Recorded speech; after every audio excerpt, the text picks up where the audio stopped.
Hey there, new types. I missed a week, but I was pretty busy with life, so unfortunately it just had to be delayed. This week, I am bringing you a list with a bit of spice and taking the high roll blue-red command list and adding theo to it. People have been building around the command package for some time now, and we've been seeing a variety of lists and variants coming out and doing quite well in general. Some are running it with Hathaway, some are running it with Hamad, some are running it with Nyan, or even just a really simple Amuro Marida package. Shout out to my local game stores and community that allows me to record my gameplay and enable me to make these videos. This is a rather long match, so if you don't have time to sit through the gameplay, you can always skip to the end and have a listen to the breakdown in the app session about the deck. But if you stayed this long already, just know that I appreciate you tuning in at all. If you like what you see, consider dropping a comment, giving the video a like, and maybe even following the channel. I read every single comment, and I do my best to reply to every single one of them as well. Now, let's get on to the gameplay. It's time to go commando. Mission start. Alright, here we go. I actually lost the die roll here, and I am mulliganing a hand I did not like into something that's not terrible, but not fantastic either.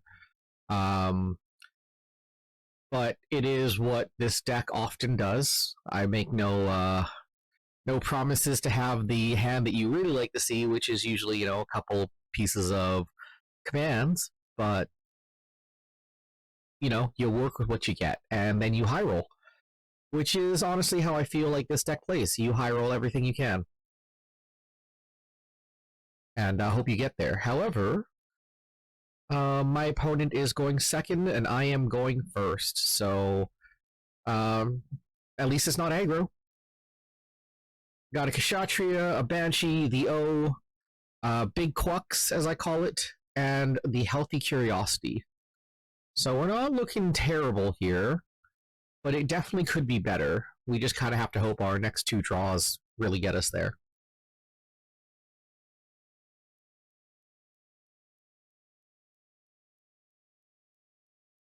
I drew into another Healthy Curiosity, I believe, so my hand's not looking like it could be the absolute worst.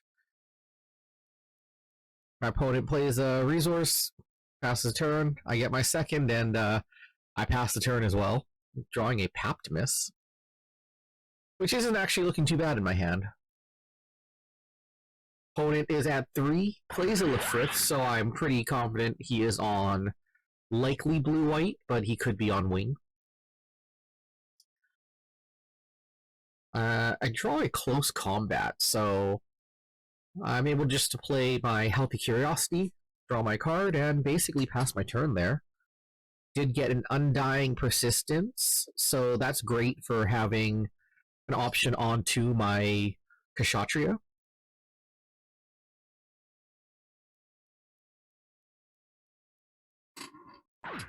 Opponent gets down a Zawart and takes a swing at my EX base, dealing 2 damage to it.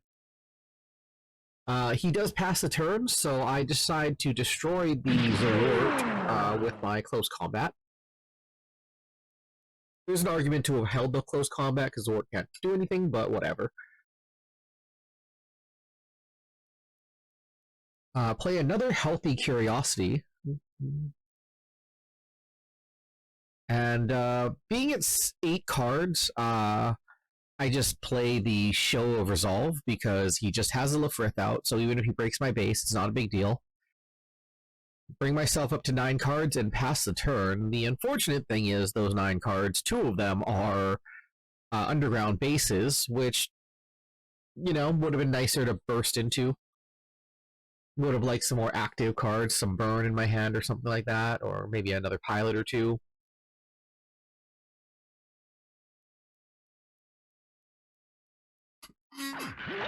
Opponent goes Zawart, Zawart, and finally breaks my EX base.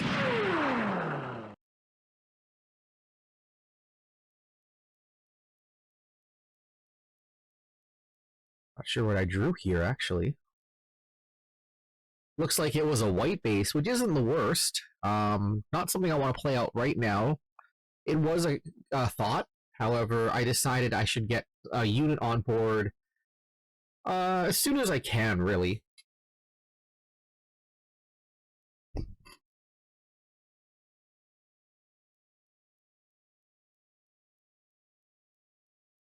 So I play the Kshatriya out. And then I actually pair it with... I'm thinking that he is on blue. So I actually pair it with my paptimus here because it keeps it out of Amuro range. It also allows me to ping his Zawart. I'm realizing now that my opponent put an extra damage on his Lefrith. I think he just thought I pinged everything for one, which is... I didn't catch that, honestly.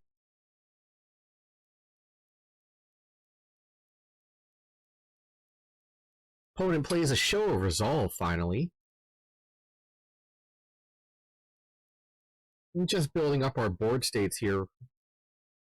Tries to swing with Zawart, forgets that he can't. Almost never comes up these days.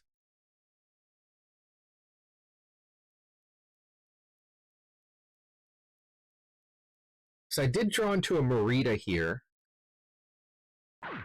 And I decide just to play it out. It doesn't really do too much other than the fact it lets me ping. However, what I end up doing is I actually ping his Zawart with my Undying Persistence. I take a swing with my Banshee and ping the other Zawart. And then take out his base. And then take another swing with my Kshatriya. And take out a shield.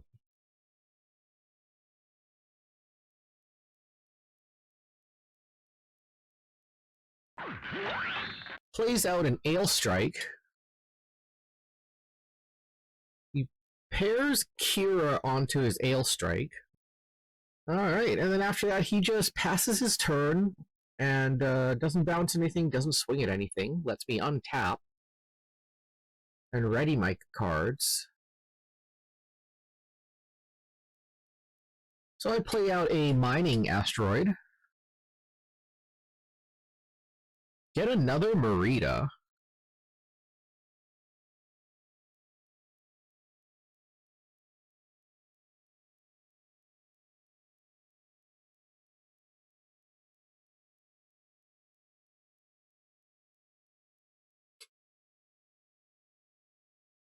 Use Improved Technique on the Lefrith.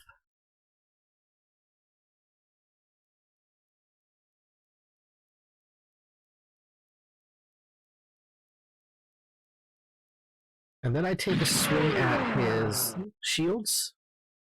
He gets a Paptimus.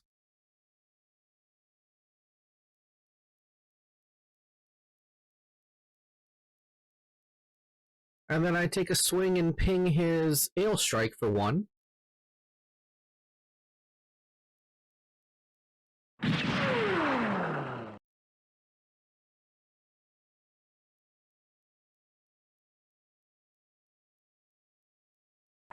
Opponent plays out the O. My opponent decides to swing his Ale Strike into my Banshee.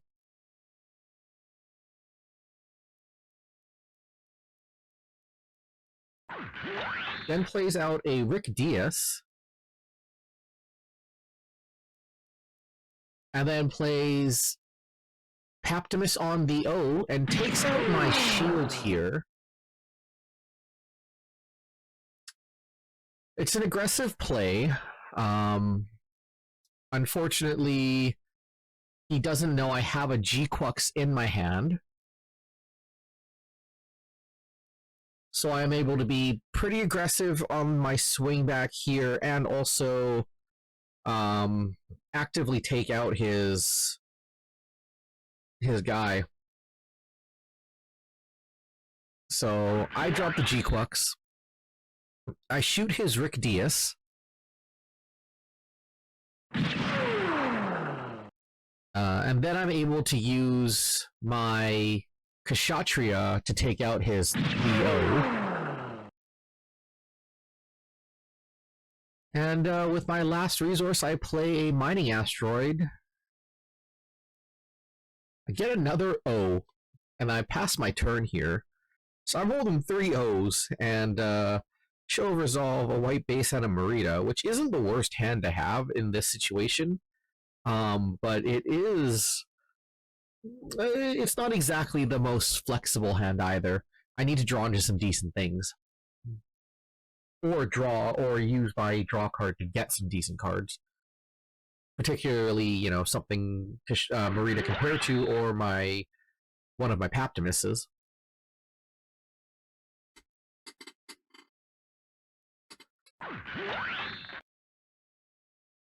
Opponent gets out a Masala and an NT1 and passes the turn. Using my show of resolve.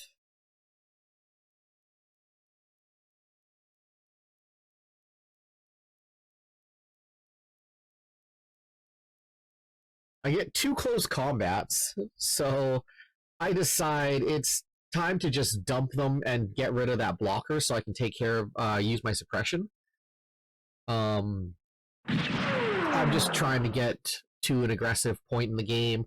Also fill up my trash if I can. I take a swing at his shields, take out 2 of them. One's an ale strike, and the other is another one of his O's.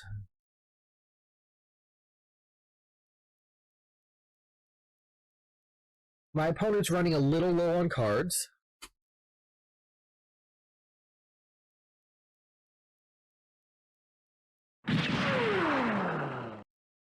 So he slams into my G-Quux, deals damage, plays another NT1, plays the Amara out, and then pings my G-Quux down so he can get the card draw, which is, you know, really nice for him.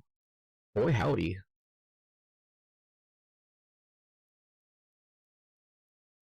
And then he plays down another Gundam, and then he breaks my base.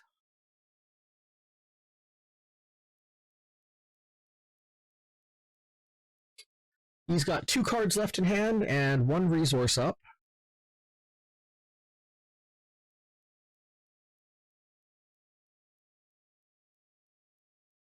So I play out a white base.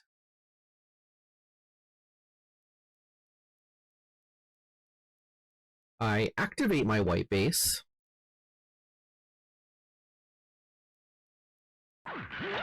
Get myself a Gundam.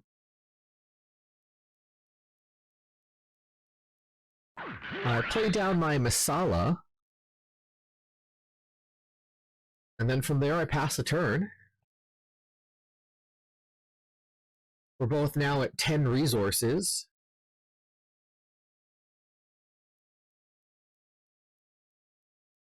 He decides to swing at my base. So I do decide to block it and make the trade there.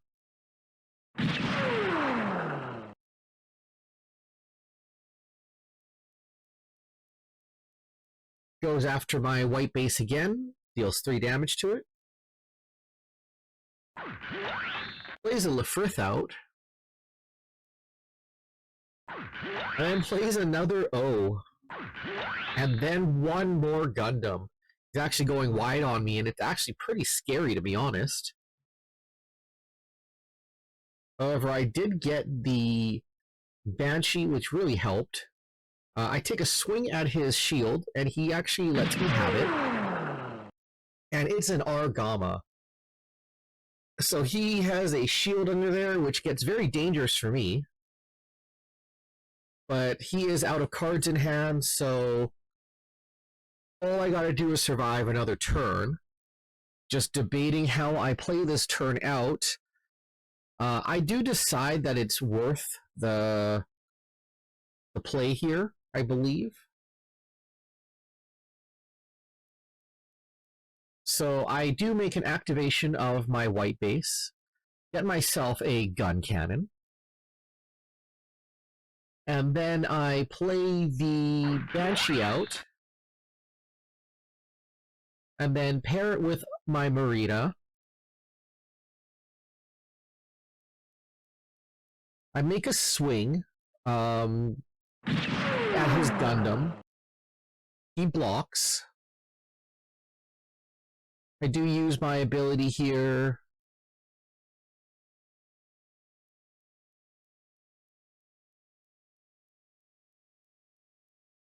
Restand my Unicorn, or my Banshee.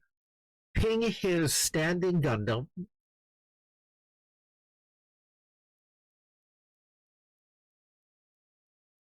I take a swing at his base to get rid of it. Which, honestly, I think is a misplay. I should have just swung at his Gundam since I have first strike. Cleared his board. But this way, if he wants to swing into my other Gundam, he has to commit to it. He's got one card in hand. Kind of is what it is at this point.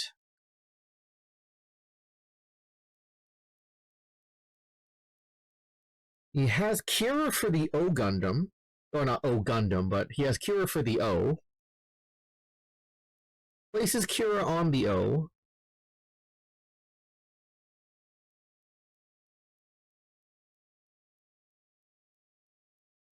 Takes a swing with the Gundam, clears my Gundam, dies, rests my gun cannon, and then he trades no, he doesn't trade, sorry. He swings the O into my Unicorn, and then gets rid of my gun cannon with his Gundam. So it's a really good turn for him. For me, I am just running low on... I have just not hit a pilot that I need. So instead of even bothering to use the white base, I just drop 2 O's down and hope he doesn't top deck a shield. If he does, that may have been a misplay, but we will see pretty quickly here. Unfortunately for my opponent, he top decks a striker pack, which does not get him there in the end. So he gets a sword strike out.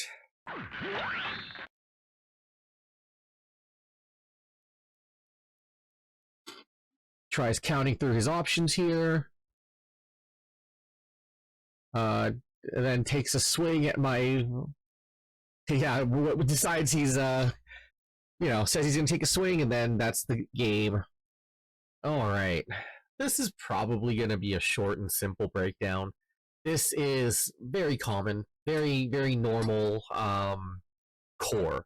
You've got your improved technique, you've got your close combat, you've got your battle of aces, you've got, white base, show of resolve. I opted to run a Health of Curiosity because I really like how it helps me cycle through my deck. It effectively means I'm playing a 46 card deck. It allows me to get to the cards I want to see faster and on a pretty reasonable curve, to be honest. You often find you do have like a singular resource to play at any given time, and sometimes just being able to dig with it is really important. This version is very greedy. I fully admit, I acknowledge that this is a very greedy list. You have no units under level 5. You have 1 unit that's level 5. Everything else is 6 or higher. This is madness. This is not something I highly recommend, but it is a fun list, and it works in a meta that likes to play a little bit more conservative, especially my meta where the Blurple players, rather, they're trying to get as much value as possible, and honestly, they don't really necessarily hand dump as much as like 1 Year War tends to do. I think this list is pretty cold to 1 Year War in comparison. You just don't have anything early game to play. I did play this expecting a ton of blue-white and red-blue, and I did play that primarily. So it worked out for me. Basically, the 3-0 run that I had this one was blue white, the mirror, and a green white wing list. So it was basically perfect for me to play against. The major standouts in the deck, I'd say, you're the white base. I've been seeing Corsica base and white base. I actually really like the mining asteroid and white base. I don't often get a ton of value out of Corsica these days because everyone is running like the light gun cannon, Sayla's light gun cannon, or light type gun cannon, something like that. Whatever it is, the one that costs 2 level 4, 3/4, which is the good stat line. As you notice in this deck, nothing is less than a 4 HP, and I believe that X4 HP is the way to go. 4 HP or better. It makes decks like this struggle to get a one-shot kill. And I did find most of the time that I played against something like Mafty, where you've got, your 4 to 8 Rizels, or a bunch of things like Rick Diaz, where they just don't have that 4 HP metric, or I guess maybe let's just say 4 HP bar, the barrier to entry for these decks to survive against improved technique or a ping plus a close combat.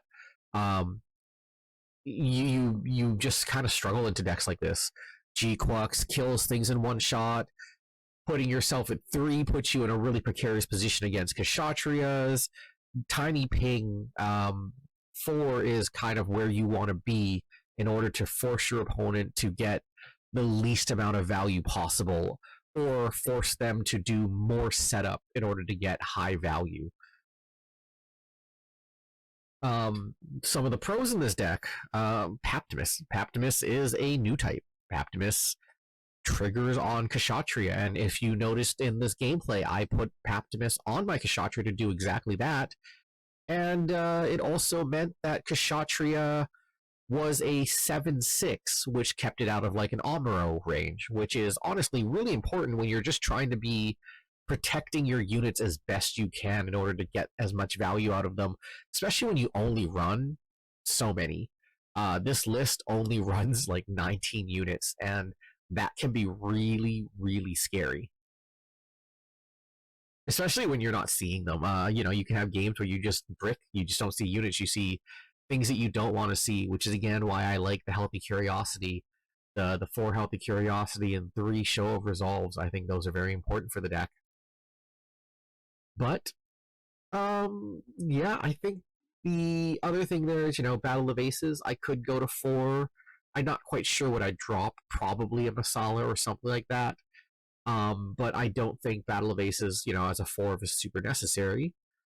Undying Persistence. I think this card is better than Nickel, or Nicol. But Nicol, the 2 damage to 2 AP or less, I don't like that very much. I don't think it's very strong. I think Undying Persistence is just generally better. But that's where preference comes into play. And sometimes you just choose what you like using, and I think a lot of people like just having the extra 2 damage for the cost. And that's not necessarily wrong. Other than that, I think it's pretty safe to assume whatever everything else does here. The O works really well, and honestly, the O to heal your Banshees or your Kshatriyas feels really strong. Naturally, you can pair it with Masala to do, the repair shenanigans. But usually the O comes down and you're doing a big turn and then it's dead the next turn because it just has to be dealt with, or you've won the game. And that's kind of the way this deck plays. It's you build yourself up to a point where all you're doing is dropping big bodies or multiple big bodies on the board, and your opponent is now, instead of you answering them, your opponent is answering you.